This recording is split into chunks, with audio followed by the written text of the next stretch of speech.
मंडळी, धमाल, गोलमाल, त्याच्यानंतर हेराफेरी, त्याच्यानंतर अंदाज अपना अपना, हे सगळे जे चित्रपट आहेत ना, याची नावं मी यासाठी घेते. आणि हो, मी कसं काय विसरू शकते, म्हणजे अशी बनवाबनवी.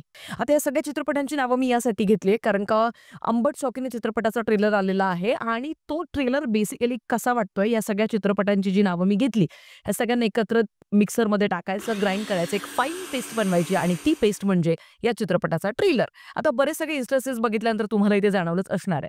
एकंदरीत हा तोच चित्रपट आहे ज्याच्याबद्दल ऑलरेडी मी माझा टीझर व्ह्यू मध्ये ओपिनियन मांडलं होतं की या चित्रपटाबद्दल मी फारशी काही एक्साइटेड नाहीये किंवा खूप पॉझिटिव्ह असं मत नाहीये. बिकॉज मराठीमध्ये तेच होतं ना, जेव्हा काहीच नाही सुचत तेव्हा चला कॉमेडी बनवूया. आणि कॉमेडीसाठी ना जे विविध पैलू असतात, विविध अंग असतात, या सगळ्यांमध्ये त्यांना फक्त स्त्रियांचं अंग. असं काय बघताय? काय फिगर आहे हो? काय? अहो तुमची नाही, घोड्याची. ती डबल मिनिंगची कॉमेडी. लवरे ना इतके दिवस लावत होता, आता तुमचे लागलेत. एन्जॉय. मग स्त्रियांच्या अंगाच्या अवतीभोवती अशा हातवारे करत जी टिपिकल कॉमेडी असते तीच बनवणं, मग तेच सुचतं ऍक्च्युली. आणि त्याच्याचमुळे मग अशा प्रकारच्या कॉमेडीज येतात ज्या आपण थिएटरमध्ये कम्फर्टेबल होऊन नाही बघू शकत. आता नाव जस्ट इमॅजिन, ट्रेलरची ही सुरुवातच बघा.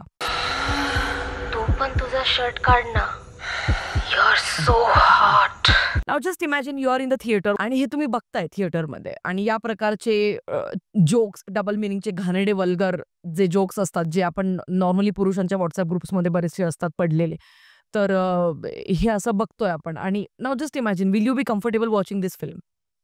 If you ask me, absolutely not. कारण का अशा प्रकारच्या फिल्म्स लिटरली म्हणजे मी टेलिव्हिजनवरती जर का येता जाता हातात रिमोट असला आणि अशा प्रकारच्या काही फिल्म्सचं कुठे काही सीन जरी चालू असला तरी मी तो बदलते. कारण मला असं वाटतं की there always has to be a fine line, की काही गोष्टी ह्या त्यांच्याबद्दल नाहीच वक्तव्य केलं तर ते बरं असतं. चार चौघांमध्ये बोलण्याच्या गोष्टी आणि सगळ्या जगासमोर त्या ज्यावेळेला तुम्ही मांडतात अशा पद्धतीने, तर आय थिंक ते वल्गरला वल्गरच म्हटलं जावं. एकंदरीत असं माझं मत आहे. त्यामुळे हा चित्रपट तसाच आहे, जो आला काय गेला काय कोणाला काही फरक पडणार नाही. अंबट शौकीन या चित्रपटामध्ये ऍक्च्युली एक मेकर्सने एक चांगलं डोकं लढवलंय की स्पेशल कॅमिओजमध्ये बऱ्यापैकी मोठमोठ्या ऍक्टर्सला त्यांनी हायर केलेलं आहे. म्हणजे मुख्यतः 3 मित्रांच्या अवतीभोवती कथा फिरणारी असणार आहे, ज्याच्यामध्ये आपल्याला अक्षय टंकसाळे दिसतोय, किरण गायकवाड दिसतोय, त्याच्यानंतर निखिल वैरागर दिसतोय.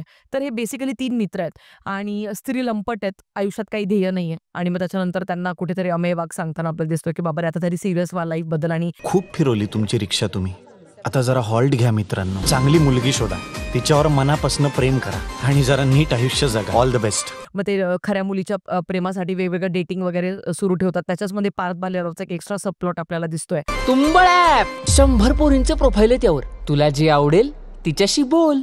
ह्या सगळ्या गोष्टी आहेत आणि मेकर्सने मी यासाठी म्हटलं की चांगलं डोकं लढवलं की त्यांनी प्रार्थना बेहरे, अभिजित खांडकेकर, त्याच्यानंतर अमेय वाघ, भाऊ कदम या सगळ्या दिग्गजांना पण घेतलंय, जेणेकरून त्यांचा छोटा रोल का होईना पण त्या स्पेशल कॅमिओजमुळे का होईना पण लोक किमान येतील थिएटर्सपर्यंत, असा त्यांचा एक अंदाज मला वाटतोय. एकंदरीत तुम्हाला कसा वाटला हा ट्रेलर मला कॉमेंट सेक्शनमध्ये कळवायला प्लीज विसरू नका. भेटूया पुढच्या व्हिडिओमध्ये, तोपर्यंत काळजी घ्या. Peace out. माझं एक गाणं आहे, अभिनंदन अभिनंदन. 10वी व 12वीत पास झालेल्या विद्यार्थ्याचं अभिनंदन. आवडल्यास लाईक करा, शेअर करा, कमेंट करा आणि आपल्या चॅनलला सबस्क्राईब करायला विसरू नका. अभिनंदन अभिनंदन. 10वी व 12वीत पास झालेल्या विद्यार्थ्याचं अभिनंदन. सुंदर पाखरांचे, सुंदर ताऱ्यांचे अभिनंदन.